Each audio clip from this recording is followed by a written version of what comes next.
Hi, I'm Gill Moakes. I'm a business coach and mentor and the host of the Heads Together podcast. I help ambitious, freedom-seeking entrepreneurs step into who they really are and create wildly profitable businesses doing what they love. Rewild Your Business on the Stone Fruit Roll-Up is a 6-part documentary.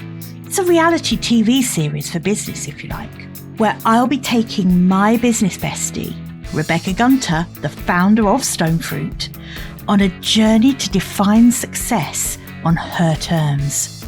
Hi, everybody. I'm Rebecca Gunter, Peach-in-Chief at Stoned Fruit. I'm a brand strategist, developer, and copywriter. I want her to start regenerating time and energy for herself. And we're going to do that by rewilding her business, by cutting away what doesn't belong to allow what does to thrive. The biggest challenge in my business right now is how freaking overcomplicated it is. No one knows what to buy from me, and I need someone to help me clear the forest and help me replant the seeds that actually have a functionality and a purpose.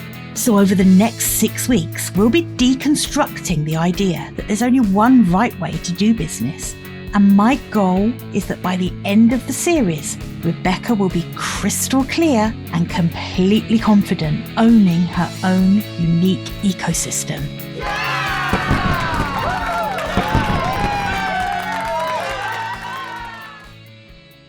Hey everyone, I am Gill Moakes. I hope you're all well. Welcome back to the 3rd installment of Rewilding Stone Fruit.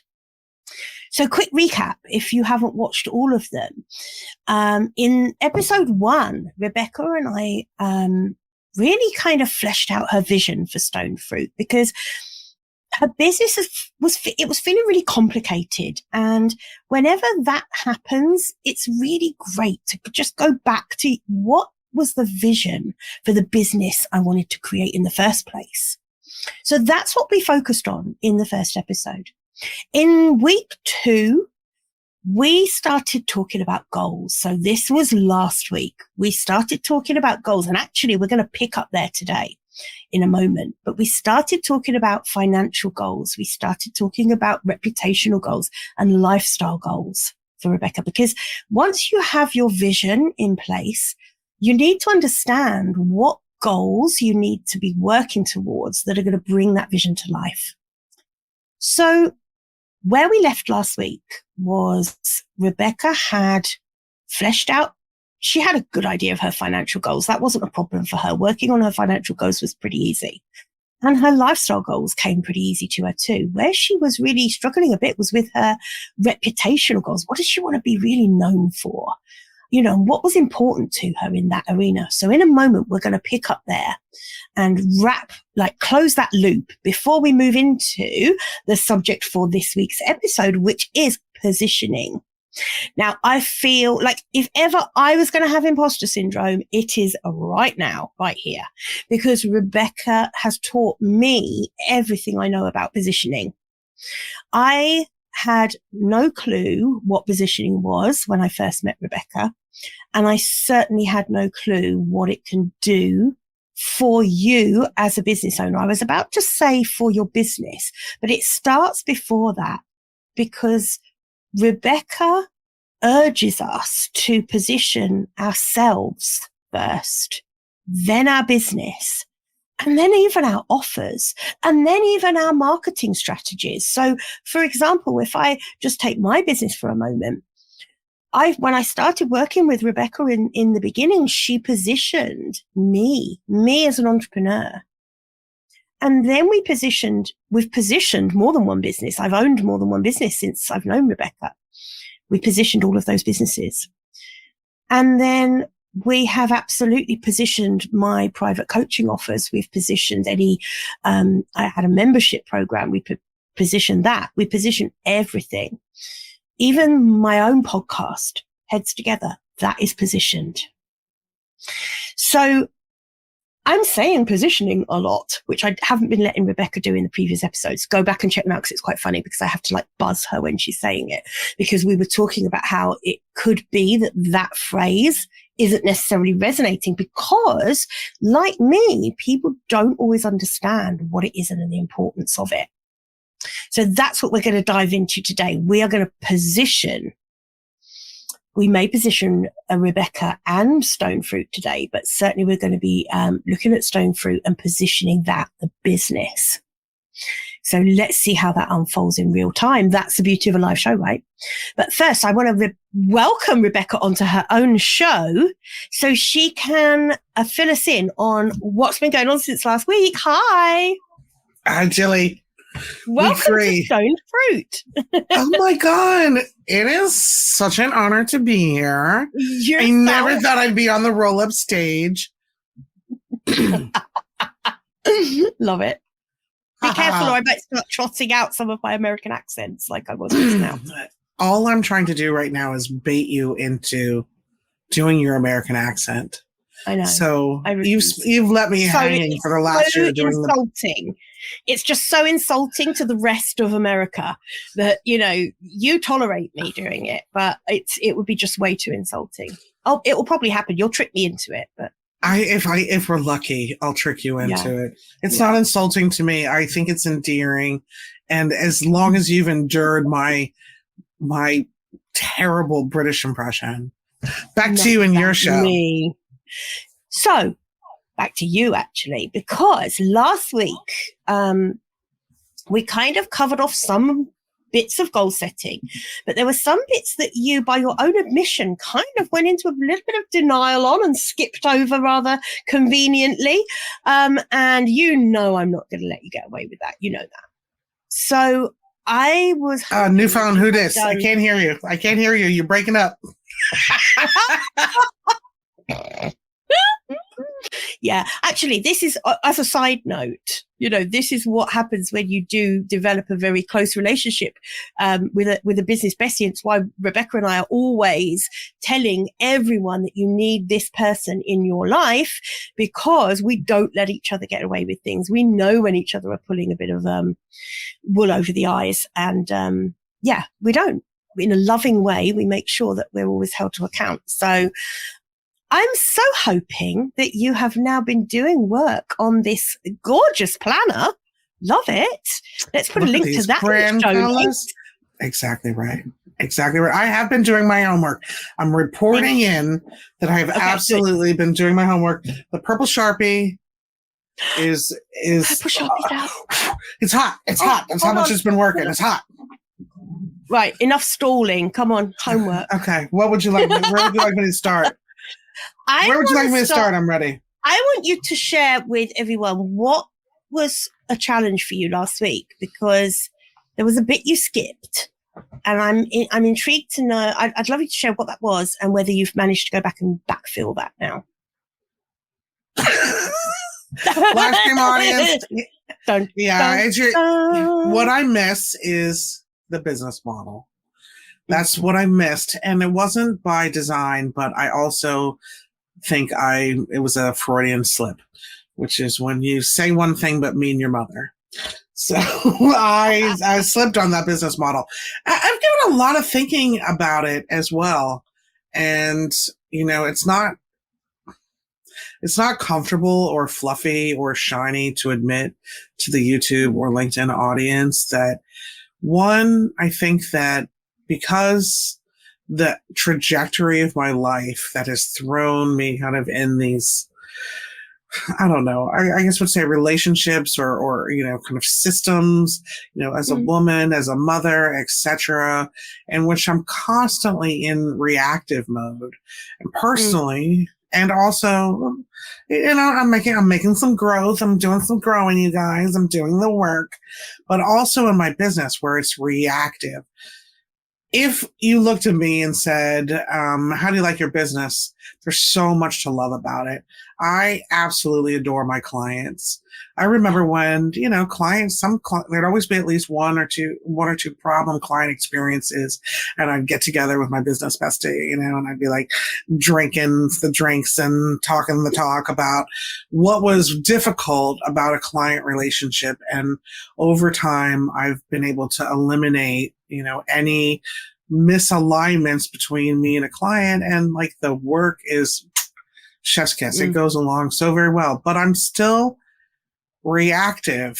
I get a lead, I react to it, I set up a call, I react to it, I do the discovery meeting, I react to it, I put forth a proposal, I react to it, I get the job or I don't get the job, and then I do the work. It's all reactive. Like it happens to me. The world outside is happening to me. And I think part of that, like limiting belief or kind of limiting mindset, is around having a codependent relationship with my business in which I'm obsessed with what it's doing, but I'm over my own needs. And I think some of that, again, spills over from my kind of being a wife, being a mother, being a woman in America, doing this, doing that, in which it's very easy to slip into a modality in which you're in reactive mode. You have some codependency issues that you're walking through. And also the biggest struggle for me and Jilly was to actually declare goals. There's just was something around that where I was like, I don't get goals. I just work hard. I don't have goals other than to finally get out of survival mode. That's my only goal, was to get out of survival mode. And so to declare goals was difficult, because I keep looking around like, why goals aren't what I do. I just work in response and reaction to clients. So, those were my struggles with it. Audience at home, you're doing the work and going on this solo retreat and crawling through the glass. I think looking what you're avoiding or what seems like a totally foreign concept will reveal a lot about your relationship with yourself, with what you deserve, and with your business. But I did still get there and wrote some things down. And look, girl, I answered the business model question. I am so proud of you. I mean, I think what you've just said is going to resonate with so many other people. You are not the only person that struggles to set goals.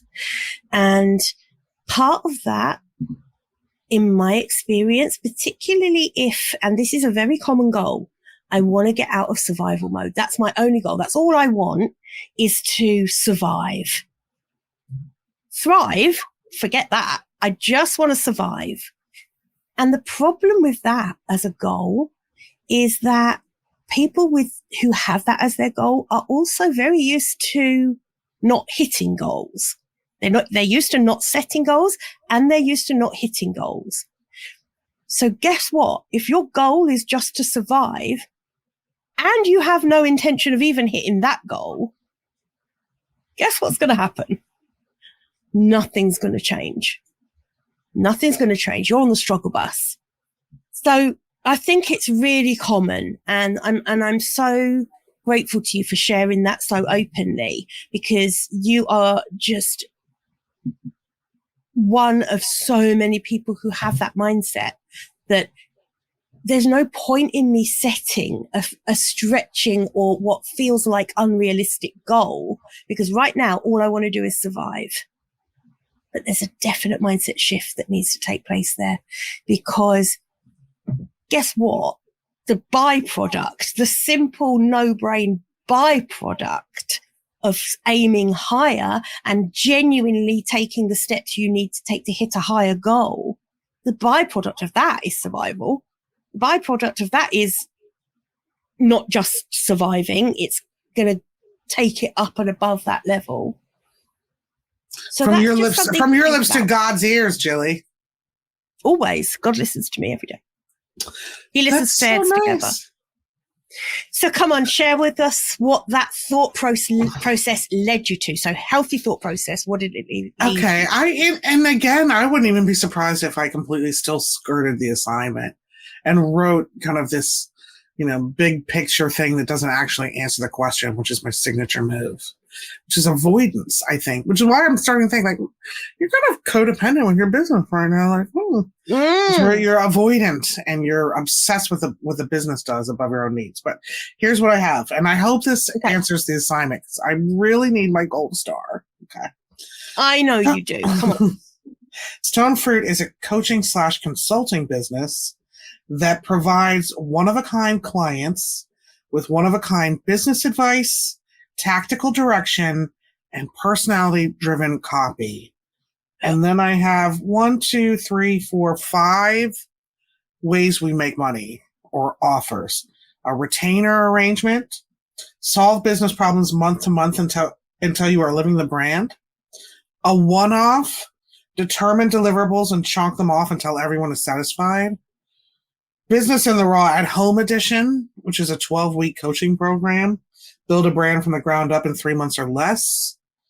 A welcome sequence, which is just like one of my jams, baby, an email welcome sequence. And a LinkedIn makeover. And I have pricing for all of that. I don't know if that completes the assignment, but I'm hoping that I'm getting closer. So, 2 things. It's not the goals. It's not the reputational goals that I want to, but it is filling in the business model part of that vision statement that we did at the beginning. Yeah, that's where I was backtracking to. Sorry, Jilly. Right. So that it totally fills that in. And when we come to our next episode, is you have just read out for me such a beautiful starting place for that episode. I'm so happy because that is the first time I've heard you really give me a list of the offers that you want to sell. And I believe you want to sell those offers. I really believe that those are the ones.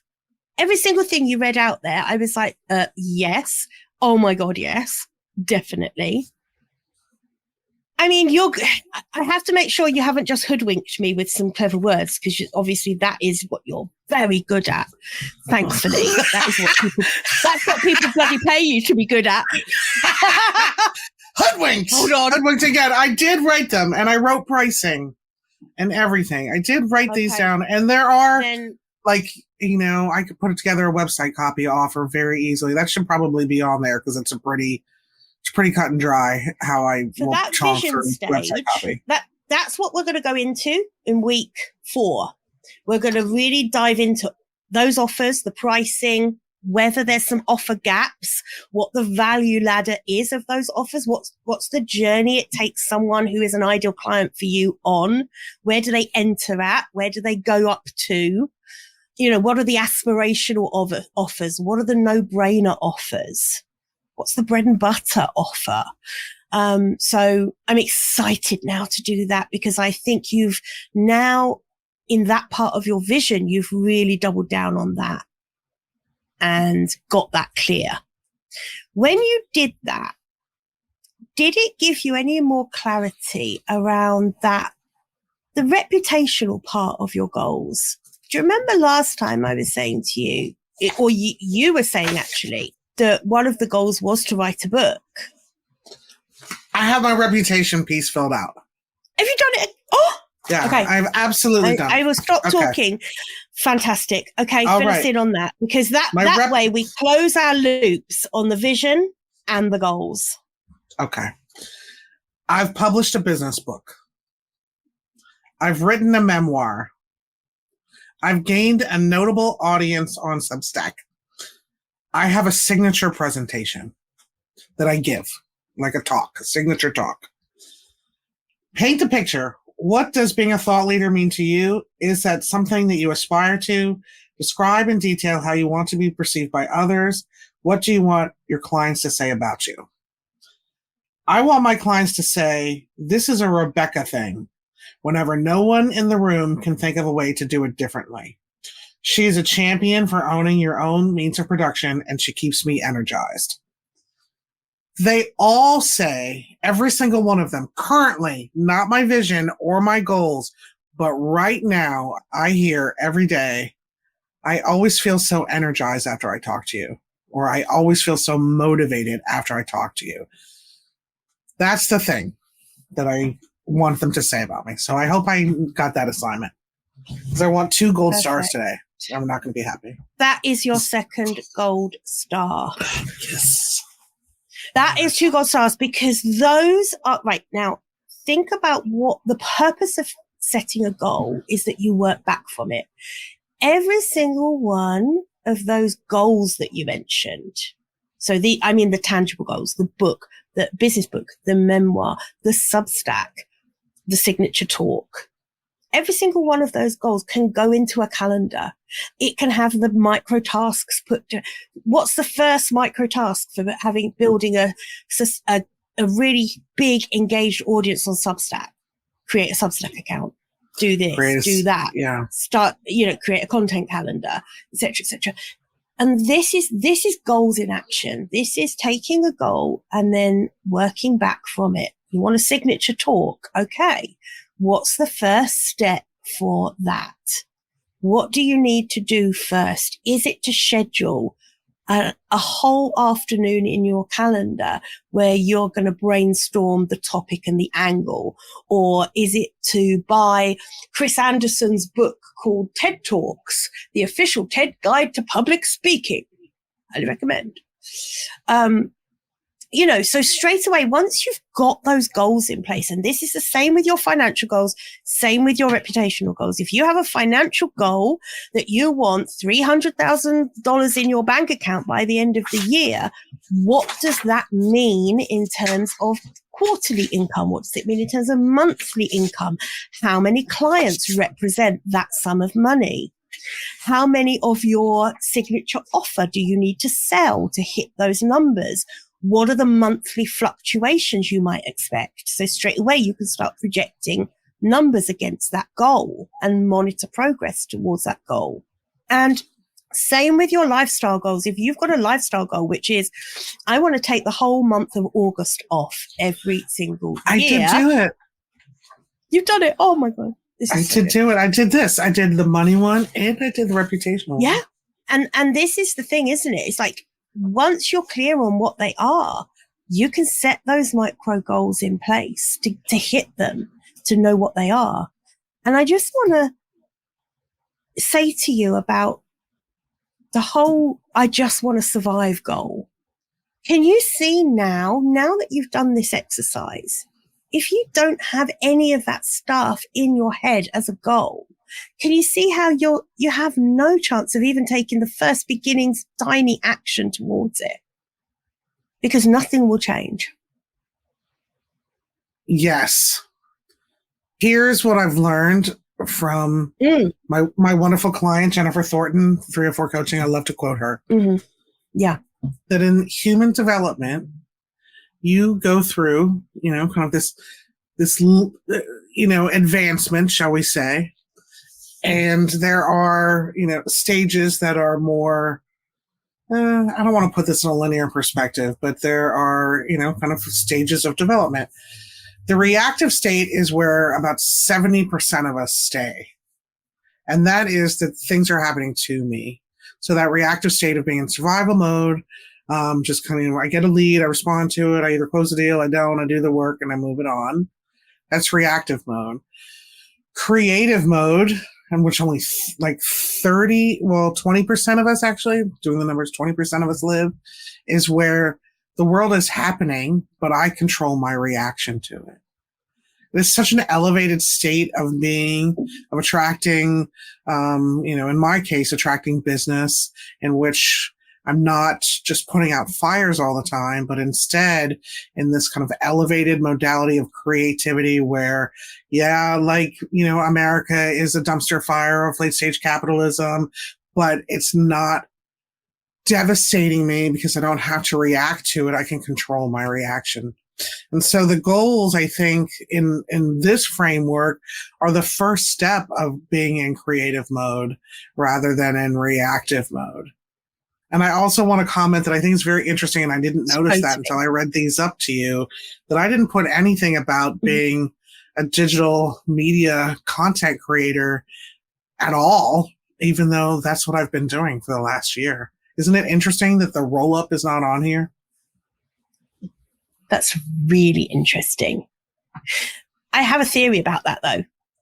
Is it because it really goes under marketing? Question mark. Although this is reputation. I think I have a theory as to why you haven't included it. Because you enjoy it and it doesn't feel like work. Because to you, work, or certainly the business development, you love the work you do with your clients. That's a given. I know that you love that. But the work around business development, generally speaking, is not your favorite thing to do, or hasn't been your favorite thing to do.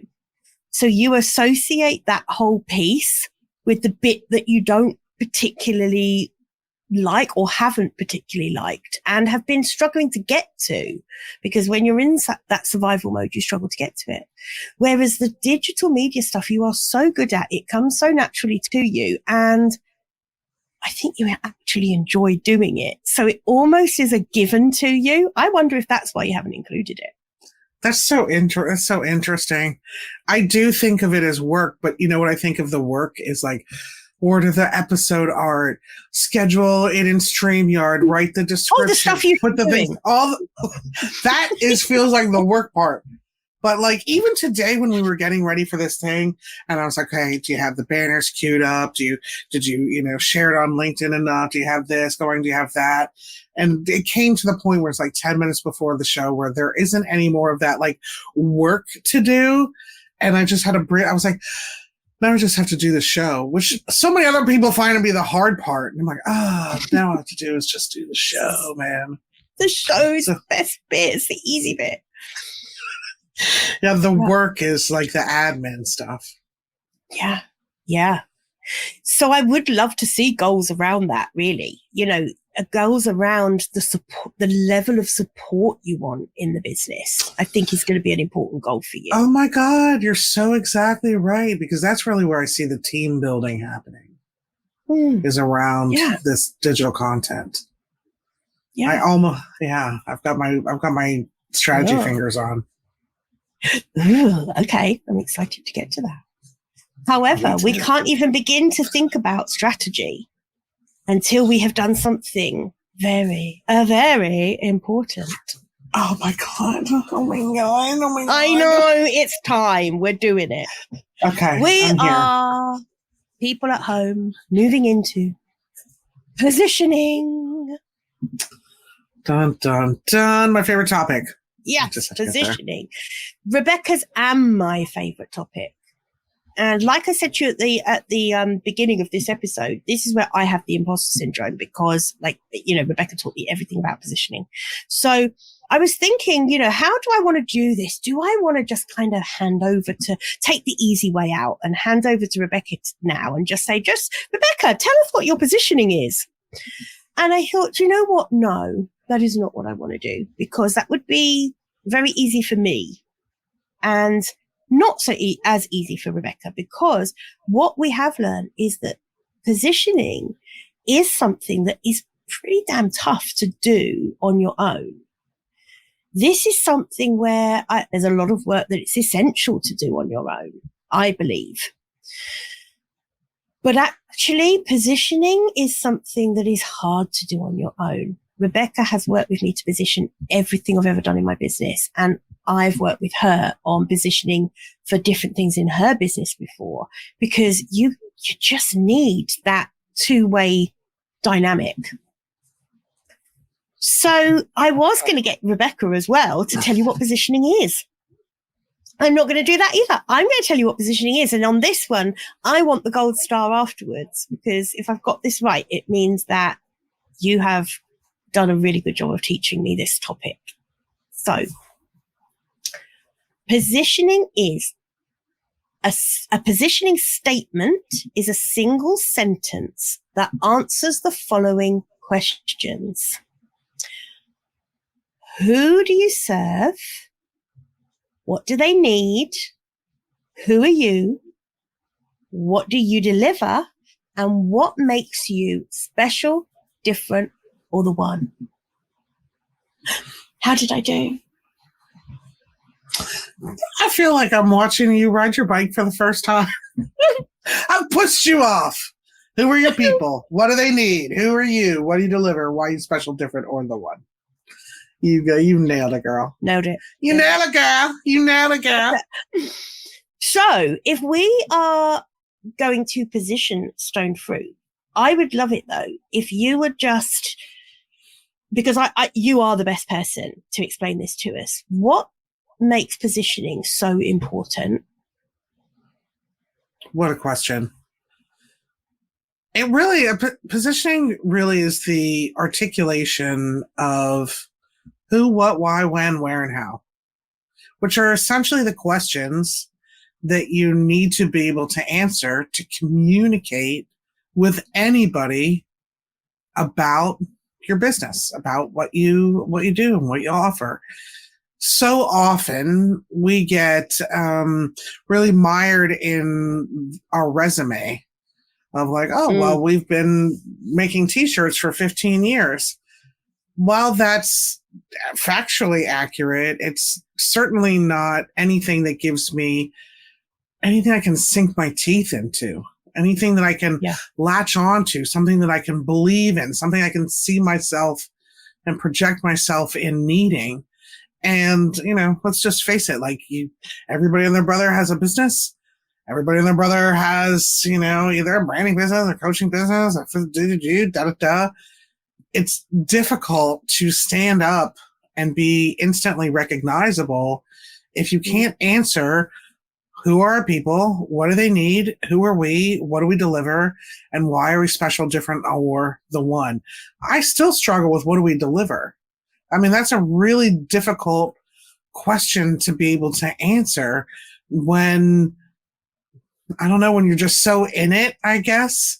But if you can answer those, there's nothing you can't do to communicate. Your website, who are my people? Articulate that. Who exactly are your people? What are they exactly like? Not just like, well, it's for anybody who has an iPhone. Is it Sally? That's what we're doing now. You have to get extremely nuanced and deep about the answers to these questions. And when you do, you're instantly understandable. Hopefully, if you do the work in a way, the more you put into it, the more people have something they can believe into, they can latch onto. And so for me, positioning is the process and the key to really creating a unique kind of like, coordinate point on the map of the business arena. It's just like kind of where you are uniquely in the world. I am for these kind of people who have these kind of problems. I bring this kind of thing to the table. We deliver it this way. And therefore, we are uniquely like no one else. And the reason we exist is this. If you can do that, to me, that is the way that you can effectively create a brand for yourself that you can step into, live, embody. Brand is your reputation brought to life in words, actions, and images. If you don't know your reputation, how on earth are you going to bring it to life? Absolutely. I mean, you just articulated that so beautifully. Yes, Sharpie drop moment. Something that just came up for me when you were saying that was, and I tell this to clients all the time. So, two things that came up for me. One is that people call it niching down, whatever you like to call it, when you get real clarity on really who you serve. I coach a lot of other coaches. And one of the things I urge my clients to do is to make a decision about who you get the best results for and focus in on those people, create the offers those people want. Share them in the way that those people are going to best receive them. So that, for me, that's that starting point that comes when you've got clear positioning, isn't it? And the other thing I love, because I'm quite visual. So when you did that, I was picturing, like Tom Cruise in Minority Report, when he's got that like really sci-fi kind of thing, and you've got this point on it and everything else is feeding into it, and that becomes the exact coordinate. I suddenly realized that that is just the perfect metaphor for something that I tell my clients all the time. And that is that if you are radically authentic and claim your own unique place, coordinate in the market, you have no competition. You said that today. No competition.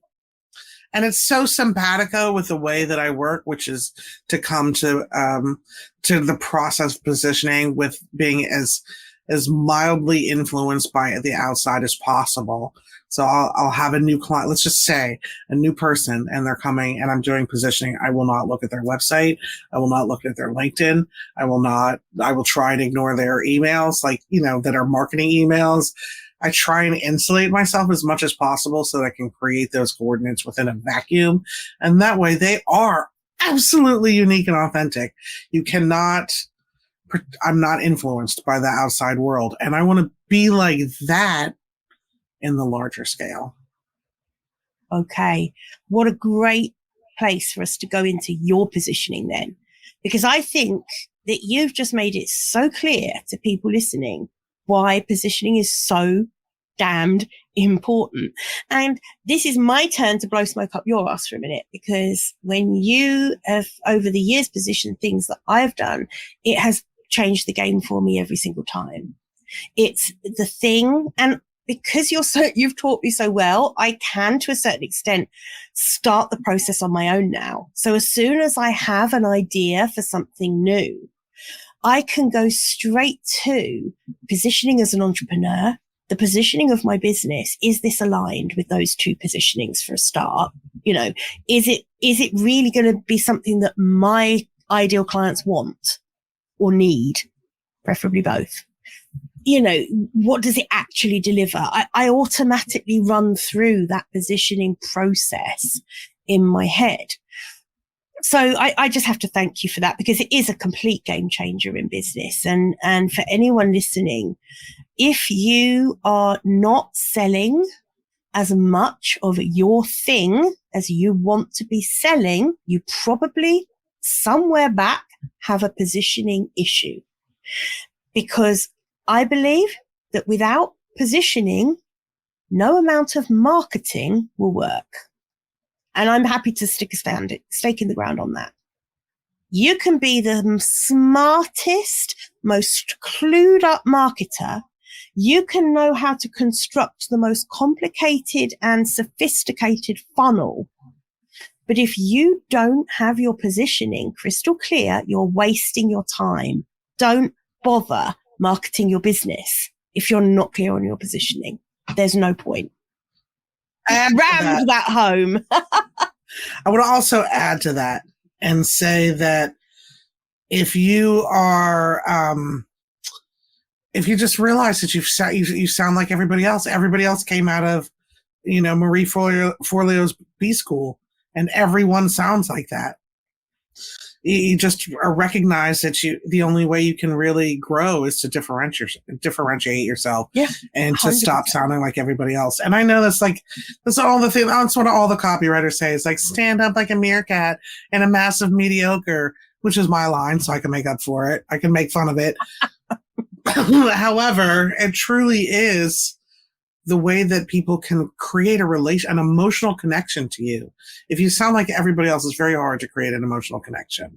And that's really where brand stickiness comes in, is that you're giving them a reason to care. And because you know who they are and you know the problems that they're facing every day, the reasons to care are just a matter of articulation throughout this process. Avoiding my own by talking about how great they are. Right. Hold on, folks. I may just have to reach in through the camera and pin her down a minute, because we are now going into positioning of your business. Yes. Why am I nervous? Why am I nervous about it? Are you? Yeah, because it's hard and it's painful. It is hard and painful. It is. It is hard and it is painful. I'm going to try not to cry. I know. It is tough. Do you want to start with positioning of Rebecca Gunter, or shall we go straight into positioning Stone Fruit? That's the first question I have for you. I think because the name of this episode is Positioning Stone Fruit, that's where we should start. I think so too. And we have positioned you as, absolutely. So I feel like it is Stone Fruit that we really want to, we are rewilding Stone Fruit after all, like you say. So let's thinking through that Stone Fruit lens then. Who do you serve? Entrepreneur types. And by that, I mean their personality is one of great risk and also great reward for more than just themselves. I'm not a great fit with the play it safe types. So if you are the kind of person who's disruptive, maverick, swim upstream, your way and the highway, a problem solver, taking a unique position, and that's not positioning, but taking a unique position or having a unique soapbox or an unpopular opinion, you are my people. You've been in business generally at least 3 years. It's not generally my people aren't trying to reinvent themselves after 100 years. They're trying to pivot into who they really, really are. And it took them at least 3 years of kind of painful, negotiation with themselves to recognize that they don't have the courage yet to, fully articulate and declare who they are. So, that was problem children. Yeah. Would you go as far as say that your ideal clients are pretty opinionated? If they're not opinionated. And I don't see that as I'm not saying that in a derogatory way. I don't think it is derogatory. I'm opinionated. You're opinionated. If they're not opinionated, what do I have to write about? Right. Are they quite rebellious? More power. Yeah, more power to you. If you're not, I would say try and tell one of my clients they can't do something and see what happens. Mm-hmm. The people who I'm really simpatico with. In fact, I'm like a co-conspirator or a co-creation of them doing the thing everyone said they shouldn't or couldn't do. Oh, hang on. That's really interesting. I want to pull on that thread a bit for a minute. So a co-conspirator for people who are used to hearing that's unrealistic. It's not done. No one does it that way. No one does it that way. That's not how it's done. That won't work. Why bother? Try that. That's not appropriate. Right? The people who are used to hearing that, those are the people who need to work with you. Agreed 100%. Agreed 100%. Yeah. I'm getting a really good image in my mind. I think most people, what's really interesting about you, I believe, is that most people struggle with this part. They struggle with the behaviors and thoughts and feelings of their ideal clients. I think you have that nailed.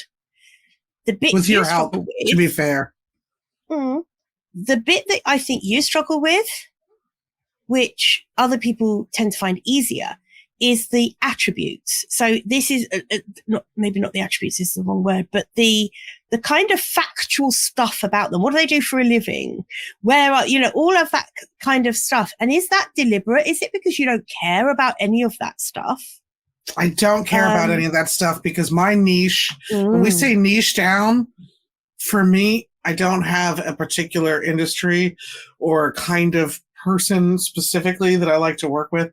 I just need this kind of rebellious disruptorness to them. You could be an accountant. You can be a leadership coach. You can be a 16-room boutique hotel. You can be someone who makes jerk sauce and bottles it. You can be, literally anything, and I'll have fun in that space and be able to give you a brand voice that's like no other. And that's really the gift, is a brand voice, but without talking about it as like guides or voice of the customer. I can give you that voice, but you have to be someone who is very swim upstreamy. You've got to be. You've got to just be used to being told no. I almost think it would be slightly. It'd almost be an oxymoron for you to say you do what you do, and then to say, and I only work with female business coaches, because it would almost be like, oh, but hang on, surely then all female business coaches that work with you are gonna. Like, there's going to be a kind of, I don't know. The thread there for me is not women business owners, but there is an alignment with me with disenfranchised populations, because I have an axe to grind. I have an axe to grind about making people, or help making. I have an axe to grind about helping people who generally are dismissed get heard.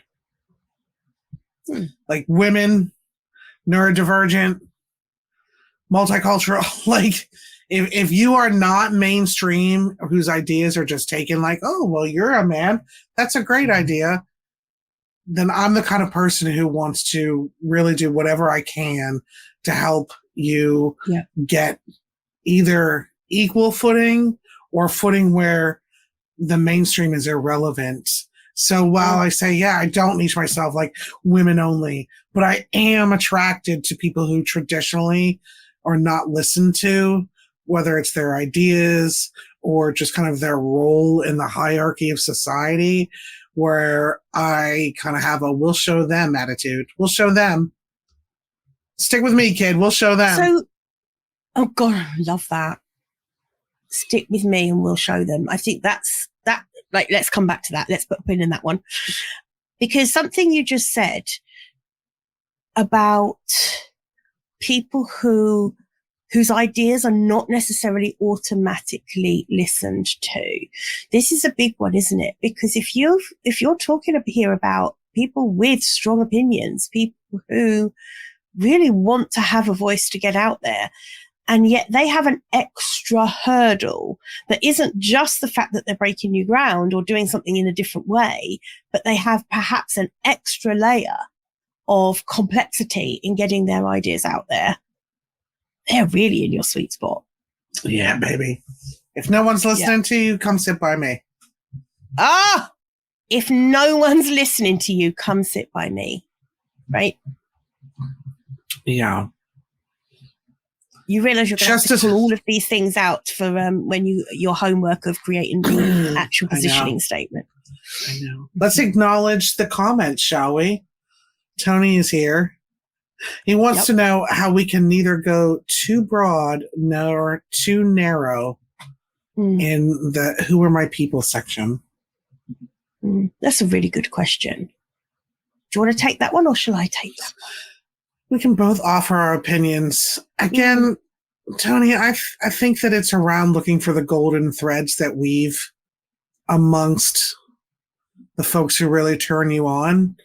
So earlier, Jilly was talking about, kind of being, in my words, paraphrasing, kind of a jack of all trades, and how positioning can narrow that down. There's an interesting situation that I'm, for some reason, have a gift of, is taking kind of these disparate, like, open threads and finding a theme or commonality around it. I mean, I'm sure it's around my autistic pattern recognition, but that allows me to find ways in which they have in common that are otherwise unseen.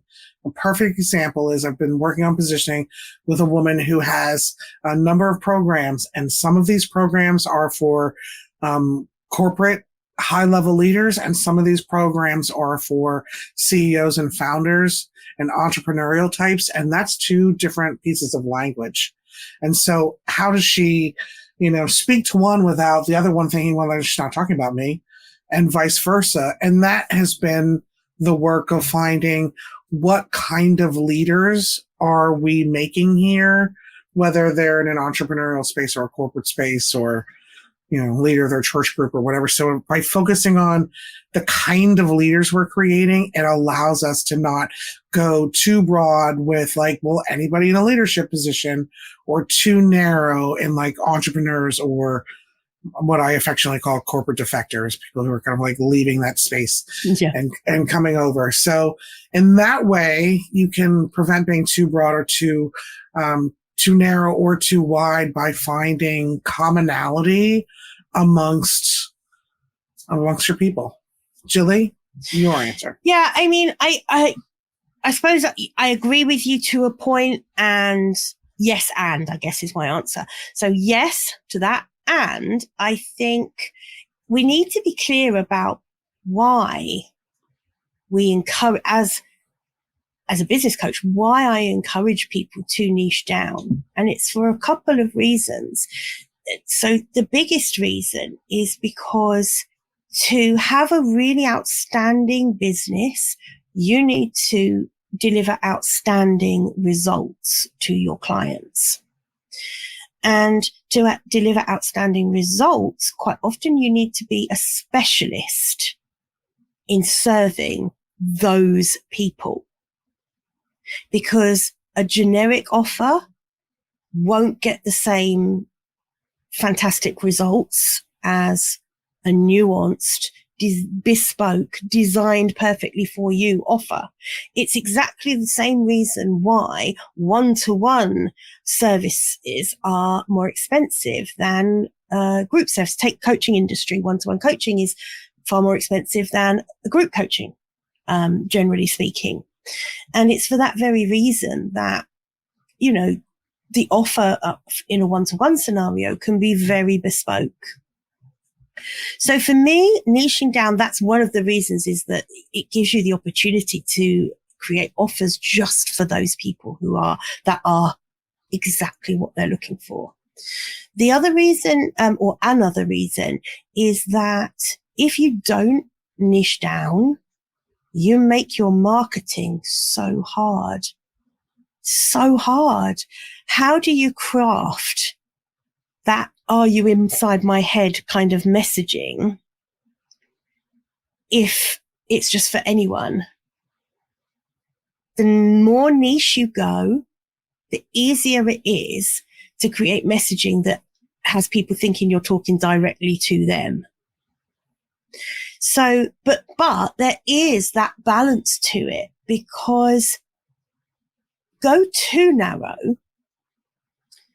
and you're doing yourself, your own business, your own growth, your own experience of your business a disservice. It can actually become too commoditized almost, because you've gone so narrow that you are actually, your messaging is just, there's very little variation to it. You're selling the exact same thing all the time because it's the exact same thing that person wants, you know. So it's totally a balance. And I think we all know when we've got it right, because our messaging starts to really hit home and our sales increase. So just speaking with a business coach hat on, you will know if your niche is too wide, because you won't get any engagement. You won't be getting on the phone with people. You won't be attracting the right people onto discovery calls with you. You know, those are all the symptoms of a business that isn't clear around who it serves. And that's why we do positioning. I would just add that you can avoid that problem by positioning every single thing you do. Still need an umbrella, but you can really make sure that you're not, you know, alienating anybody by positioning every little thing. But once you know how to do the formula, then you can apply it anywhere. Absolutely. And also, actually, just to Tony's point, there's another question that I get asked quite a lot, and that is, what if I want to serve two different niches? What if I want to serve two different kinds of clients? That's that piece I was talking about earlier. Of riding two horses with one ass. How do you do it? Yeah, how do you do it? And I think you just really nailed it there. It means that some of your content has to stay slightly more generic than you might want it to be in an ideal world. And that's not a good word to use, because I don't ever want anyone putting out generic content. But I think you take my point. You know, maybe it isn't as drilled down and nuanced all the time, but your offers can be. Your offers can be the exact things that those people want. And this is where your version of niching down, where it's much more about a mindset and an attitude, that becomes your niche. Those people might do lots of different things. Like you said, maybe an accountant, it may be a business coach, it may be a brand consultant, whatever it is. It's the offers that can be nuanced to different things. And I love marketing campaigns. So when we come on to that, and I'm sure we'll talk about that later, but different campaigns for different industries, perfect. It doesn't mean those are the only people you serve. The important thing is that they have the same mindset. They think in a similar way. The point you made about your skill in finding that commonality, that's the important part. I would also add that another way to be able to serve more than one niche at the same time is to really drill down on your core values and use your core values as the reason that people work with you. And that way you can pivot into any arena you want. You're not stuck in like, oh, I only make t-shirts. But if your core values are, kind of quality apparel that's, not made in a sweat lab, and you've got, messages of empowerment, and you have, sustainable materials or whatever that is. If you lean in your values, it can be t-shirts, It can be sweatshirts, it can be towels, it can be, banners. You can branch out of that. I think that's a very powerful way for people to be able to pivot on a dime, that instead of leaning in on your kind of 15 years of doing this, you're like, we stand for these things.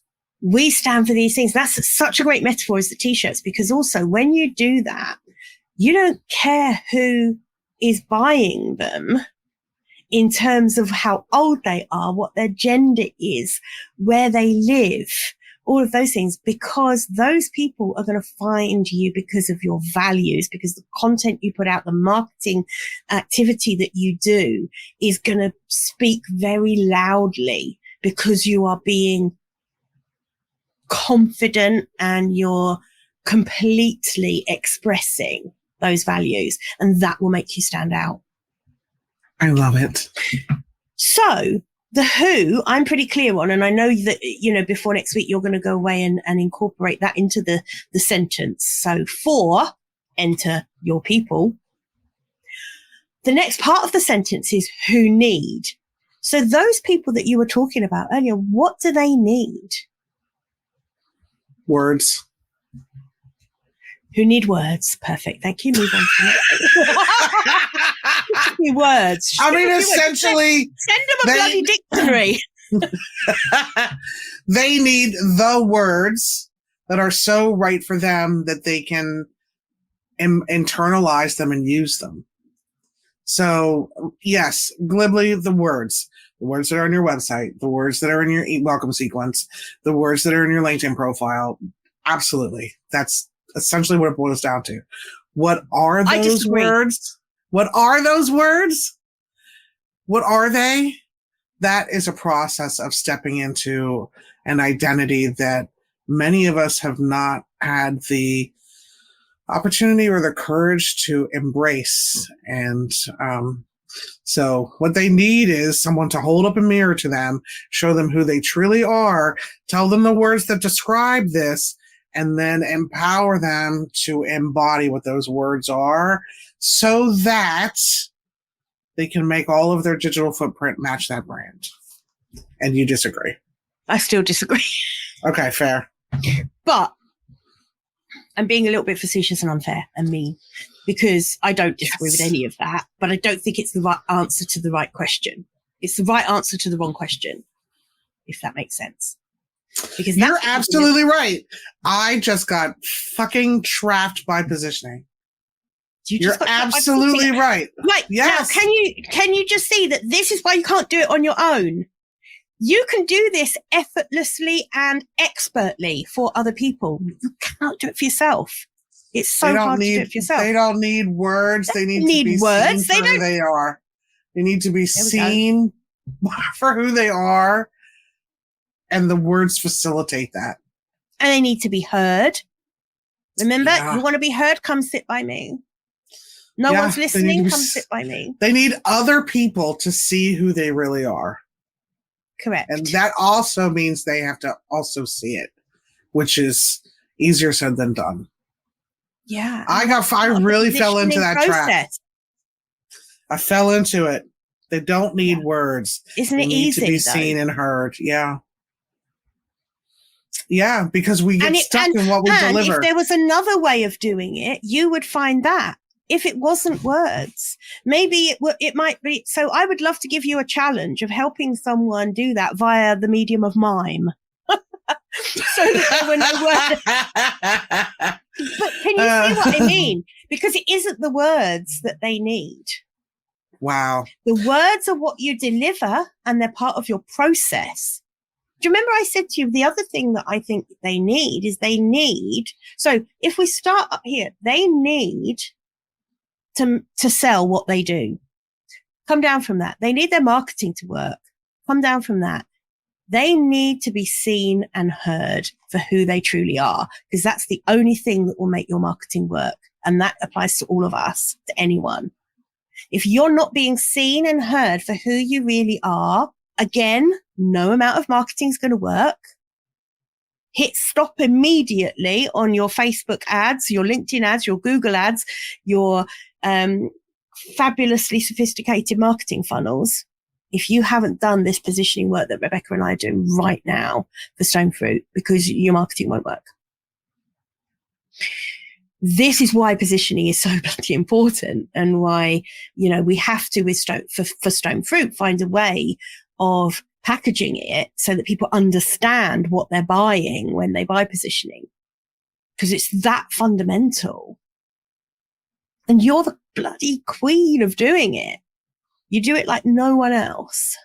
I know, because I can see them like no one else does. You can see them. Yes. Yeah, but you're so smart because, you're right. They don't need to be seen and heard as much as they need to sell their stuff, man.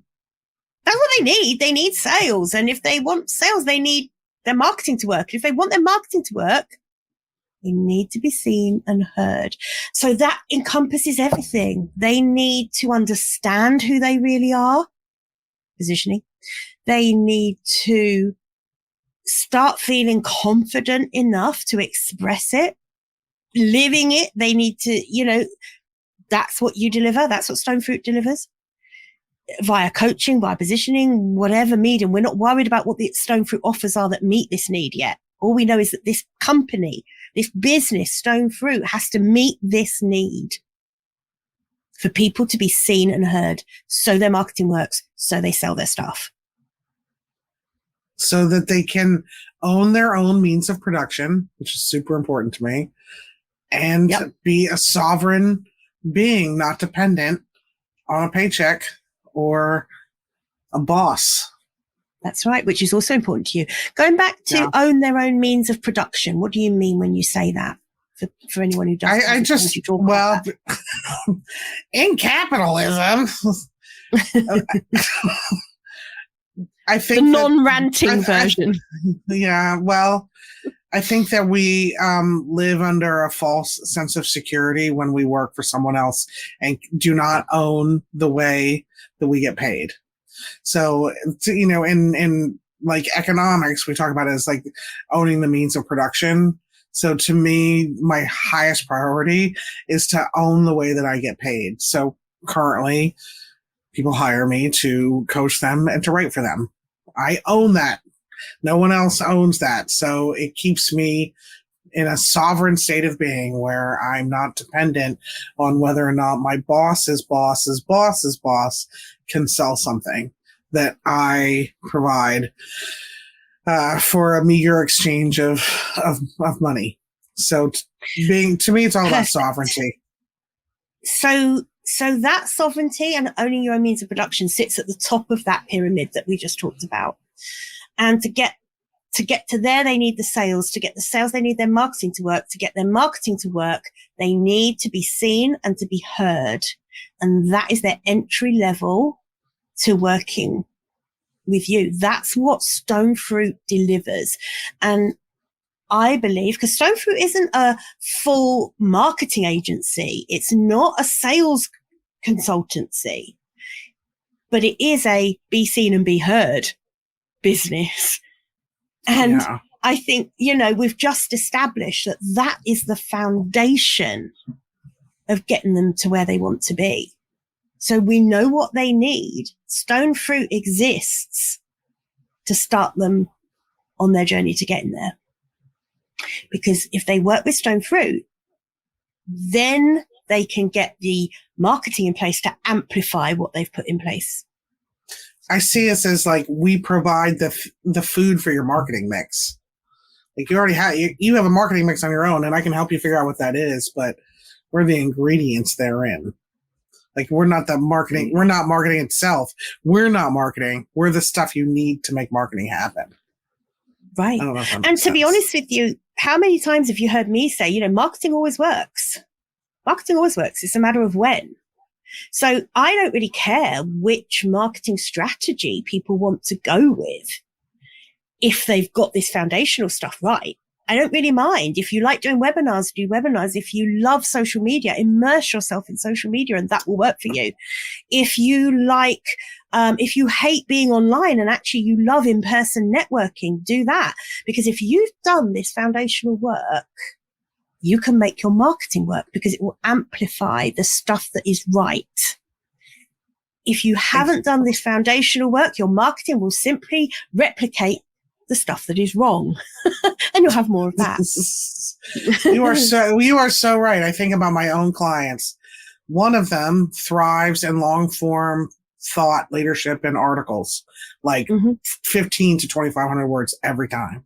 One of them thrives with 4, at a clip, like a weekly email that's on either, a subject they're passionate about or whatever.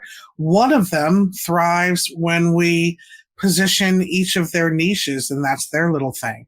One of them thrives by doing this other thing. So it doesn't matter what the marketing strategy is. Doesn't matter. I mean, there are always going to be some things that are more successful for different offers, different products, different niches, and all of that kind of thing. And so, of course, common sense says that you need to taper what you enjoy doing. If you love LinkedIn, but your clients, none of them are on LinkedIn, clearly that's not the right marketing strategy for you. So there's a bit of common sense has got to come in here, but essentially the strategy you pick should be one that you enjoy executing, can do consistently and sustainably, because those two things are so important. Like we said about the podcast, if I'd have given up when after 4 months when I was still recording episodes for about 10 downloads, I would never have got to where I am with it now. So I think it's really important just to remember that the marketing strategy is not the most important thing. The foundations of the marketing strategy, which is the positioning, is the most important thing. And some people will call that brand. I mean, in my opinion, positioning is probably the most important part of brand strategy. But yeah, positioning reigns supreme. I couldn't agree more, but it's convenient for me too. I love it. That's handy. So now we know what they need. What's stone fruit? In that sentence, for opinionated, rebellious entrepreneurs who need to own their own means of production, hit their goals financially, reputationally, and from a lifestyle perspective, who need the marketing to be able to do that, and therefore who need to be seen and heard, which is where stone fruit comes in. Who's stone fruit? I mean, we really get stuck here, which is the most straightforward part of a positioning statement. It is a coaching and consulting company, essentially. Perfect. Full stop. Move on. That's what it is. It's a coaching and consulting company. Because right. I'm so glad you're happy. I'm so happy with that. And I think it's actually a coaching and consulting company plus, because you do deliver assets. Which a lot of coaches co-op coffee shop don't. Co-op coffee shop. Co-op coffee shop. I still feel like that's got legs. I still love that idea. I think me too. I think it's 2.0, but essentially it's it's a coaching, consulting, and copywriting business. That's what Stone Fruit is. I accept. Would you agree with that? that? Would you agree with adding the copywriting in? I would, because otherwise, what is it? Well, you could decide you're not going to actually deliver any assets anymore. You gotta be kidding me. Other than to private clients, you know? Well, I could definitely see that being a possibility as long as mommy still gets to write, because boy, do I love it. I love that too, but I think in terms of revenue streams, it would be leaving a lot of money on the table for you, for Stone Fruit as a business, to not have a copywriting service that people can tap into, because the type of people that are going to be attracted to Stone Fruit do not have a ton of options in terms of people who would be capable of providing them with the kind of copy they want. Plus, it's so fun. That's what. Plus, it's so fun. And not just for me, for copywriters who love to write copy. It is so fun. I'm a blast. Now I feel like what you deliver is going to be a hell of a lot easier to answer now. Well, words, ideas, and motivation. Question. That's so strange, because when you answered the question of who are you, you gave a really full description of what you deliver. And now I'm asking you what you deliver. That's how positioning is, everybody. That's how positioning is. Honestly, and you're getting a potted version of it here, because positioning is a very in-depth conversation. And also, can I just highlight again the fact that I'm not the expert in this? Rebecca asks way better, more probing questions than I do. So if you think I'm giving her a hard time, I'm really not. I'm trying to replicate the way she does it because it's so effective. You're doing a great job, Jilly. You're doing great here. Thank you. Yeah, I will just give you a warning that I really only can be on this live stream for another few more minutes before I have to jump to another one. I know, but that's perfect, because I don't even want us to go to why you're different, special, or the one, because I want that to be the surprise reveal on the that's always a 2nd good of November. One.